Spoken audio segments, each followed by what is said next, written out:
What if, after a lifetime of being called a failure, you got a second chance and came back as a prince, surrounded by power, forbidden magic, and even a pet demon?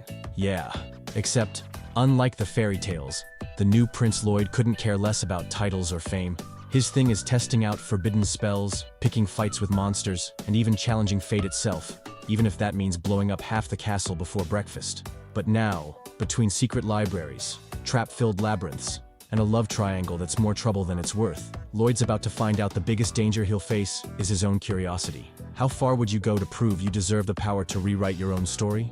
Stick around till the end to see how the kingdom's most roasted wizard became its greatest threat, and maybe its greatest hero. Hey my prince, what's up? All good? Just stopping by real quick to ask you to subscribe to the channel and drop a like on this video to give it that extra boost. No long speeches. Let's get right into it. Picture this. You spend your whole life grinding and studying magic like a man possessed, only to be called a failure by the king himself, and in the end, you even get killed by the guy. Crazy, right? Well, that's exactly how Lloyd kicked the bucket. But sometimes the universe decides to pull a sneaky little plot twist, like a Marvel post-credits scene. And out of nowhere, the guy is reborn, and not as some random nobody either. He comes back as the 7th prince of the realm, surrounded by luxury, servants, and most importantly, insane magical power. Right off the bat, diaper and all, he fires off a fireball so strong it almost takes out half the castle. Classic case of a baby having an existential crisis with uncontrollable magic. The city throws a party, because apparently blowing up half the castle with ridiculous magic is a good omen. Fast forward a bit, and the kid is sprinting through the palace halls, dodging maids like they're debt collectors. No one really takes him seriously as an heir. After all, the 7th son is dead last in line, but people had been watching him. Even as a toddler, he was reading grimoires, talking more than a shady online course salesman, and refusing his baby bottle. He was like the reincarnation of the legendary wizard William Bordeaux, just fun-sized.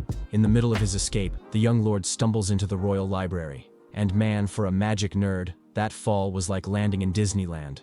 Eyes wide, breathing heavy, pure bliss. But the moment doesn't last. Silpha, the swordsmanship tutor, shows up. She's like the royal family's personal trainer, strict, tough, and with that no excuses glare. She drags the kid out to the training yard. He tries to play it smart.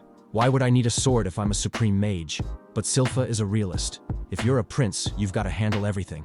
The boy doesn't back down and launches 4 spells at once to impress her. Spoiler, he still loses the fight. She's fierce, but she compliments his boldness. Little does she know he was already playing on hard mode and still got wrecked. Later, Silpha gives him this cryptic warning about forbidden books attracting demons, tells him to stop messing with them, and, oh yeah, to take a bath. The young lord instantly knows there's more to it. Soon, he learns about the legendary grimoire, a book with an insanely powerful demon sealed inside. You know that final boss that shows up with the epic cutscene? Yeah, that's the one. Curious as ever, the young lord waits until everyone's asleep, casts an invisibility spell, and sneaks into the so-called forbidden library. I mean, seriously, what could possibly go wrong breaking into a forbidden library with a demon inside, right? But off he goes. Once there, he breaks through the protective barrier like he's opening a bag of cookies and finds a pile of grimoires. One of them moves, and guess who it is? Of course, it's the demon himself. Or rather, the best book you'll ever meet, because he's trapped inside. The devil tries pulling the classic pyramid scheme salesman act, offering power, gold, an investment course, and even ancient magic lessons in exchange for freedom. But with the face of a guy who's already fallen for 3 scams in his past life, the Lord knows there's some shady business going on. Then the grimoire mentions ancient magic, and that's it. The nerd heart starts pounding.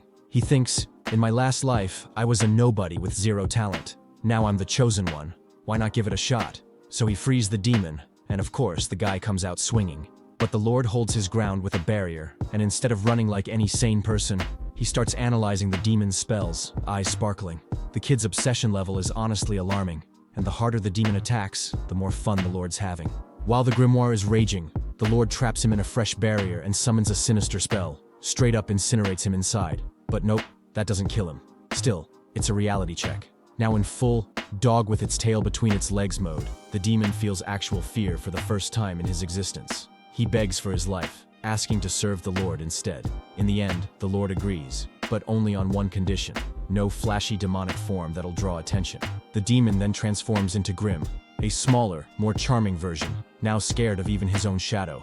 Sure, he's still plotting betrayal deep down, but as he gets closer to the Lord, he senses a magical power so immense it makes his body shake. While the prince just thinks Grimm's a bit cold, the demon knows that if he tries anything, he'll be turned into magic dust in seconds. And that's how the saga begins. An ex-failed wizard turned overpowered prince with a pet demon. My friend, this has all the makings of something insane.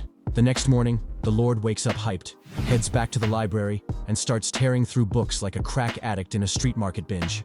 Then comes the scene with Albert, the older brother, second prince, and golden boy of the royal family. Oh, and the top candidate for the throne. The guy shows up all excited, wanting to train magic at the shooting range. The practice is basically launching fireball spells and hitting targets out on the field. Sure, it's training, but it's also kind of just hanging out and having fun. And dude, wouldn't you know it? The guy hits every single target with just a fraction of his power. Grimm's hiding in the Lord's clothes like some kind of possessed Tamagotchi, totally impressed. After that little show-off session, Albert heads out, leaving the Lord free to mess around with his experimental spells. And here's where it gets wild. The Lord decides to copy that trick Grimm used of fusing two spells together. The demon starts freaking out. Buddy, that's demon-level magic, drop it. But the Lord doesn't care about any rulebook. He just ignores it completely. And what does he do? He cranks it up to 100. That's right. He fuses 100 spells into one single spell. Grimm's about to have a magical stroke while the Lord's just there, calm as ever, like he's trying out a fancy instant ramen recipe. And as if that wasn't insane enough, he even uses Grimm as part of the spell. Then he realizes it's way too powerful and just launches it into the sky, you know, for safety. The result? He straight up rips a hole in the sky. You can literally see outer space through it. Absolutely nuts. Meanwhile, Albert's sitting in a room with some guys when it suddenly starts getting dark. They're mid-conversation and he's like, that kid's got insane potential. Oh, my sweet summer child. You have no idea. While the whole kingdom is talking about the mystical phenomenon that just went down, the Lord's already onto his next idea. He wants to become an adventurer and explore a labyrinth in search of treasure. Grimm's losing his mind. The boy's a prodigy who can tear open dimensional holes in the sky, and now he wants to go crawling through dungeons like it's a summer backpacking trip. But hey, plan made is plan executed. The Lord summons a magical plant-based clone, basically a nature edition version of himself, and leaves it at the palace to pretend to be him. And since he knows Silpha runs at 220 volts and would spot anything fishy, he puts Grimm in charge of piloting the clone. Yup, that's right. He just gave a demon a body. What could possibly go wrong? With a decoy in place, the Lord heads off in search of the labyrinth. Along the way, he stumbles upon a girl absolutely wrecking monsters with her bare hands.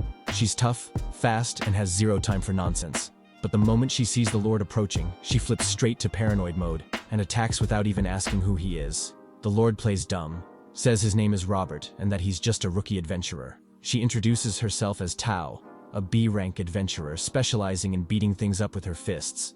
Basically a medieval Chun-Li. If the Lord hadn't changed his appearance, she'd definitely think it was weird for a 6-year-old to be wandering around in a dungeon. But Tao's no fool. She's clearly intrigued by the handsome new character design he's rocking. She's thinking, now here's a guy who could be my player too. The Lord keeps up the act, asks for her help finding the labyrinth, and she agrees immediately, already daydreaming about wedding bells and little adventurer babies. As they explore, she's showing off all her martial arts moves, while the Lord's busy stuffing his inventory with treasure after treasure, more focused on farming loot than actually paying attention to her. They stop to grab a bite and chat about her fighting style. Sharp as ever, the Lord notices Tao's breathing technique looks a lot like a form of magical energy manipulation. And just like that, the kid learns it by watching, no hesitation. Straight up copied it because it looked cool. Tao tries to warn him, this isn't a YouTube tutorial. You could seriously mess yourself up doing that wrong. But the Lord? He's buzzing with energy, feeling that new power coursing through him, already wanting to mix it with a spell just to see what happens. Meanwhile, back at the palace, Grimm's suffering more than an unpaid intern at month's end. He finds out the Lord is completely obsessed with magic. No social life, questionable hygiene, and basically living in hermit mode in the dark corner of the library. And then who shows up? Silpha. With that hunter's instinct, she senses something's off. Spoiler, she's about to find out soon. Back in the labyrinth, the Lord and Tao are wrecking the dungeon boss. They win easily, no big drama. As they open the treasure chest, they share that look. Connections building. Tao even drops a casual, so, are we getting engaged? But of course, nothing's that simple. The chest opens and surprise. No rare item, no shiny new skin. Just a hooded skeleton dripping in ominous vibes, like the villain who walks in with his own soundtrack. The real boss had arrived, and things were about to get crazy. Everything was going smooth until the true boss popped out like, surprise! Tao, who was just daydreaming about marriage and a honeymoon in the desert, snaps back to reality. Instead of teaming up, she goes full hero mode and boots the Lord clear across the room. She knew things were about to get deadly and wanted him out of harm's way. Beaten and bruised, she still took on the evil skeleton alone, and soon she realized something was off. This monster was way stronger than the dungeon's level should allow. It was like facing a raid boss in a beginner's tutorial. While she was holding her ground, the Lord felt that gut-deep, something's wrong instinct. Like remembering you left the stove on. Without thinking, he sprinted back to the fight. By the time he got there, Tao was down to her last sliver of HP but still going blow for blow. That's when the skeleton spoke, because of course, the villain has to monologue when given the chance. He said he'd already defeated someone else with techniques just like hers. But truth be told, he wasn't after her. She was just the optional tutorial. His real target was the Lord. Even without a chance in hell, Tao went in again and broke the boss's barrier, but she was completely drained. The skeleton appeared behind her, ready to finish her off, when suddenly, the Lord dropped in at the last second with a protective barrier and the classic, "I'm not leaving without you." No cheesy drama though. His eyes were lit up like a kid unboxing a brand new console. He combines magic with Tao's breathing technique and creates a brand new barrier, experimenting right there in the middle of the fight. The skeleton thought he was trying to escape. Poor fool. The truth? The Lord was just lining up the perfect shot. When he counterattacked, it was a wild mix of wind and magic, reflecting the boss's strike like it was nothing, then chaining together a brutal combo. Out of nowhere, boom, the boss is sliced in half. And not just him, the labyrinth wall went too, letting sunlight pour in like a "congratulations, you beat the boss" screen. Tao looked at the Lord like he was Superman saving the day, only hotter and with magic. In the chest, instead of a legendary relic or a flaming sword, there was just a beat-up little dagger. Tao was this close to cursing the universe, but the Lord gave it a mage's once-over and sensed something unusual. It wasn't ordinary, hiding some special property. He didn't have much time to think though. The ground started collapsing, and the labyrinth began reconstructing itself. Quick thinking as always, the Lord grabbed the chest and they bolted out of there. Full run, it's about to blow mode. Outside, Tao's low-key hoping to ask if he'd used one of her techniques because he cared about her. The Lord? Cold as ice. "No, I just thought it'd be fun. Brutal, but honest." The dagger just sat there, heartbroken, with a faint glimmer of disappointment in its eye. Back at the palace, Lloyd finds his clone lying on the floor like a deflated car dealership balloon man. Grimm explains that Silpha destroyed the poor thing during sword training. The Lord? Chill, like someone who just spilled coffee on their own keyboard. No big deal. Truth is, he was way more interested in the dagger. He poured hot water over it and revealed a triple enchantment hidden inside. 3 different magic elements. Jackpot, baby. Pumped, he decided he was going to craft his own magic essence using the labyrinth's core. But for that, he needed weapons. And not just any weapons. He needed inventory, man. Real weapons. The next day, he asked his dad for a handful of silver coins, which the king handed over without even asking why. The kid went straight to the lab, full mad scientist mode. Later, he had his duel session with Silpha and lost, like always. But he was happy. She was surprised by his dedication, even apologizing for being too hard on him before. She was starting to think that maybe, just maybe, this kid could turn into a great knight someday. Still in inventor mode, Lloyd went to Albert and asked to borrow some weapons for his magical experiments. The older brother, who respected the youngest, thought his enthusiasm was cool and told the guards to hand over the gear. They weren't thrilled about it, though. They knew that magical fusion almost always ended in scrap metal. But Lloyd, fully locked into mad scientist mode, started testing. First sword, broke. Second, exploded. Third, turned into smoke. But on his 121st try, he finally nailed it. Out of 120 weapons, he successfully fused 50, a ridiculously high success rate. Considering the average is about 10%, even Albert was left speechless. Then came the invitation that made Lloyd's heart race. Albert asked him to join an official mission, a royal mission. Together, they'd be hunting a monster in the forest. Lloyd's first mission as a professional adventurer. And not just with anyone, side by side with the kingdom's top Diner 1 brother. The kid was glowing. It was like finally getting to play with the older kids. And this time, you've got your own controller. Not that fake unplugged one they hand you, you know? Early in the morning, Lloyd was already on the road with Albert and Silpha. The mission? Hunt a monster outside the kingdom, officially labeled as a simple patrol, which of course always ends in apocalyptic chaos. The kid, used to being locked away in the royal library and his bedroom, was in awe of the forest. Every tree was an event. Every bug looked like a brand new Pokemon.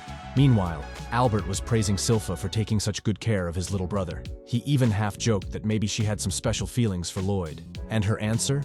She just whipped out her sword at the speed of light, man. Message received. Loud and clear. And because nothing's ever peaceful in a protagonist's life, especially in an overpowered isekai, the group got surrounded by monsters. This time though, the guards were fully armed with swords enchanted by Lloyd himself. He was just there, chilling, testing out his new trick, spectral detection.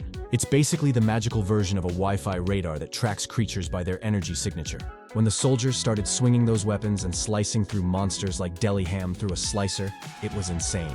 The soldiers were ecstatic, like kids getting Christmas presents. Albert, proud as ever, dropped the classic, "You're a genius, kid." And yeah, turns out the kid really is a genius. But because every story needs some extra chaos, out of nowhere, Tao shows up in the middle of the fight. She jumps in with a finishing kick that drops a monster instantly. Hearing Lloyd's name, she quickly connects the dots. Wait a second. Robert? Silpha. Jealousy meter maxed out. Tries to keep some distance between them. But Albert steps in like a diplomat and invites Tao to stick with the group. And you're probably wondering, are these two gonna clash? Yeah, the answer's absolutely yes. Later at camp, Tao finds out Lloyd's a prince, and she's totally thrown off. But for some reason, she still senses Robert's energy coming from him. She doesn't realize that her adventurer crush and her prince crush are actually the same guy, Lloyd in disguise. Meanwhile, Lloyd's regretting using the detection magic. He's feeling a little sensitive and introspective, full-on telenovela drama mode, so he decides to just hide away in his tent. But in peak fan service fashion, he trips and falls, right into Silpha's arms. And yeah, she's in the middle of changing. What were you expecting? Sometimes you just gotta throw in a random fan service moment. With a passive-aggressive, possessive look in her eyes, Silpha decides she's sleeping next to him to protect him from the stray cat that just wandered into their party. And who barges into the tent right after? Exactly, Tao. She felt her crush's energy and came in confident, only to find Silpha and Lloyd in a, let's say, compromising position. Right then and there, the two of them start their territory battle. Lloyd, seeing the circus catching fire, just takes advantage of the chaos and bails, because dealing with a demon is way easier than dealing with a love triangle. He finds Albert and gets the classic older brother talk. Careful, kid. Get involved with too many women and you're asking for trouble. Tao explains that she'd been restoring an old sanctuary when she sensed a high concentration of monsters on the hill. And guess what? A giant monster shows up. Because of course the plot demands it. Albert, the buff secondary protagonist, launches a killer magic attack with an enchanted sword and basically turns the beast into barbecue. But then comes the plot twist, man. The thing just gets back up, laughing, and right in front of them appears a demon named Pazuzu, the ugliest son of hell you've ever seen. And he's already pissed, saying that hurting his followers is an unforgivable offense. His goons start surrounding the group again, now with turbocharged regeneration. Albert attacks. Nothing works. The situation's gone sour. Grim, from his lofty position as the group's demon mascot, drops the truth bomb. Pazuzu's funneling magical energy through his minions, turning them into zombie versions with infinite respawn. And Lloyd, our psychopathic 7th prince, is just standing there in the middle of the chaos, excited like he just found a new recipe on Instagram. He asks Grim to teach him that trick. Grim panics, but tries to explain the basics. Result? The kid ignores the instructions completely and just creates a magical flower out of pure energy, right there on the battlefield. He's just vibing, enjoying this new magic he picked up, while all hell's breaking loose around him. Silpha, already sick of Pazuzu's insults, goes on the offensive with the fury of someone who's been stuck in a bank line for 2 hours. She moves at insane speed, slicing off 4 of the demon's limbs, and still throws in a final taunt. She's the queen, and everyone else can deal with it. Pazuzu tries regenerating his monsters, but it burns up way too much of his energy. Albert spots his opening and orders the soldiers to wipe out the remaining beasts, while the demon's distracted. And then comes the moment that sealed the demon's fate. Pazuzu mocks Silpha for being just a servant. And that, my friend, was the last straw. Silpha, blood boiling and honor on the line, grabs an enchanted sword, activates a twin blade technique, and slices the demon clean in half. A masterclass in don't mess with the quiet ones. In his last gasp, Pazuzu tries to lash out again, but Silpha blocks it effortlessly. When he threatens Lloyd, that's when she really transforms. Nobody lays a hand on the prince under her watch. She goes in to deliver the final lesson to the demon. He doesn't even dare think about hurting her charge now. He's about to learn the hard way that she's not just some random servant. Yeah, buddy, it's over for you. And I'll tell you this, even though she's insane in a fight, you have no idea what he's about to do to her. So if you're curious about what happens next, hit that subscribe button so you don't miss the follow-up. Alright, I'm out. Thanks for watching, and I'll catch you in the next anime, dude.